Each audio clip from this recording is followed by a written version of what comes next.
கரூர் தொடர்பான ஒரு வழக்கில் உச்சநீதிமன்றம் இங்கு அமைக்கப்பட்ட எல்லா விசாரணை குழு அமைப்புகளையும் ரத்து செஞ்சுட்டு சிபிஐ தலைமையில ஒரு விசாரணை நடைபெறும். திமுகவுக்கு ஏற்பட்ட ஒரு பின்னடைவா பார்க்கப்படுது. திமுகவில் என்ன பின்னடைவு இருக்கிறது?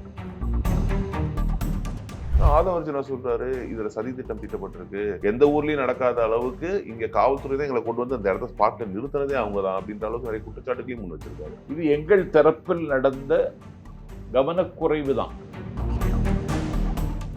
அங்க கரூர்ல பாதிக்கப்பட்டவர்களாக இருந்து கையெழுத்து போட்டு சிபிஐ கோரின அந்த மனுதாரர்களே நாங்க இதை பண்ணல அப்படின்னு சொல்லிட்டு அந்த மனுவை வாபஸ் வாங்குறோம்ட்டு சட்ட உதவி மையத்தை போயிட்டு ஹெல்ப் கேட்டிருக்காங்க. திமுகவினர் மிரட்டித்தான் அந்த மனுக்களை அவங்க வாபஸ் வாங்குறாங்க அப்படின்ற ஒரு குற்றச்சாட்டு முன்னாடி. திமுக இந்த காரியத்தை எப்படிங்க செய்யும்?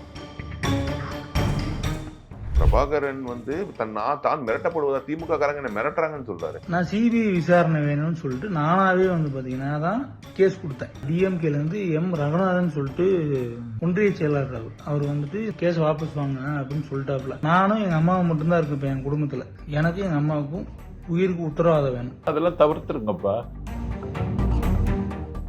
இதுவரைக்கும் இந்த சம்பவத்திற்கு பொறுப்பேற்க வேண்டிய விஜய் பொறுப்பேற்கல. விஜய் தார்மீக அடிப்படையில் பொறுப்பேற்று ஒரு மன்னிப்பு கேட்டிருந்தா மக்கள் சமாதானம் இருப்பாங்க. மன்னிப்பு கூட கேட்க வேண்டாம். அரசியல் பார்வையாளர்களுக்காவது ஒரு நியாயமான அரசியல் செய்கிறார் விஜய். திமுக தொடர்ந்து வைக்கக்கூடிய வாதமே இதுதான். அரசு தரப்புல எந்த தவறுமே நடக்கல, அரசு தரப்புல எதுவும் தவறே இல்லைன்ற வாதத்தானே நீங்க உட்பட எல்லாரும் முன் வைக்கிறீங்க. ஆமா, தவறு நடக்கலையே. குறைஞ்சபட்சம் அங்க இருக்கிற ஒரு உயர் அதிகாரிகளை சஸ்பெண்ட் கூட செய்யல சார் இந்த நடவடிக்கையில. ஒரு எஸ்பியோ ஒரு கலெக்டரையோ அவங்களை ஒரு டிரான்ஸ்பர் இடமாற்றம் கூட பண்ணலையே. அதுதான் எதிர்பார்க்கறாங்க. அது அப்படி தவறே மக்கள் தவறு தானே. திமுகவோ தமிழக அரசோ எந்த தவறும் செய்யல, மக்கள் தவறு தான். இப்ப என்ன போலீஸ் தேடுறதுன்னா, நானே தலைமறைவா இருந்திருக்கேன், எனக்கு வாழ்க்கையில நிறைய இந்த அனுபவம் இருக்கு. ஆனா இயக்கமே தலைமறைவாகலாமா? எடப்பாடி விஜயோட கூட்டணிக்கு போகிறது ரெடி ஆயிட்டது மாதிரி தானே தெரியுது. விஜய் போக மாட்டாருல்ல. இப்ப யாரு முதலமைச்சர்? ஒரு கூட்டத்துல கொடியெல்லாம் பறக்குது, தாவேக்கா கொடி எடுத்து தொண்டர்கள் வராங்க. அதாவது